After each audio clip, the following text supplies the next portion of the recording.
ভাবুন তো, আপনি একটা বিমানবন্দরে আটকে পড়েছেন। একদিন বা দুদিনের জন্য নয়, এক সপ্তাহের জন্যও নয়, পুরো 18 বছরের জন্য। 1988 সালে মেহরান করিমি নাসেরি নামের এক ব্যক্তি প্যারিসের চার্লস দ্য গল বিমানবন্দরে এসে পৌঁছান। কিন্তু সমস্যা ছিল একটাই, তার কাছে কোনো বৈধ পাসপোর্ট ছিল না। কোনো দেশই তাকে প্রবেশ করতে দেয়নি, আবার কোনো দেশ তাকে ফেরত নিতেও রাজি হয়নি। তাই তিনি সেটাই করলেন যা ভাবাও অসম্ভব। তিনি বিমানবন্দর টার্মিনালের ভিতরেই বাস করতে শুরু করলেন।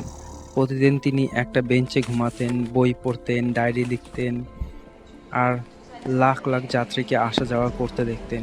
বিমানবন্দরের কর্মীরা তাকে নামে চিনতেন। তিনি যেন এক জীবন্ত কিংবদন্তি পরিণত হয়েছিলেন। বছরের পর বছর আইনজীবীরা অবশেষে তাকে আইনি কাগজপত্র পেতে সাহায্য করেন। তিনি সেখান থেকে বের হওয়ার স্বাধীনতা পান। কিন্তু অদ্ভুত বিষয়টি ঘটেছিল ঠিক এর পরেই। বিমানবন্দরের ভেতরে দীর্ঘ 18 বছর কাটানোর পর তিনি আর সেখান থেকে যেতে চাননি। কখনো কখনো যে জায়গাটি আপনাকে বন্দি করে রাখে, সেটাই হয়ে ওঠে একমাত্র জায়গা যাকে নিজের ঘর বলে মনে হয়।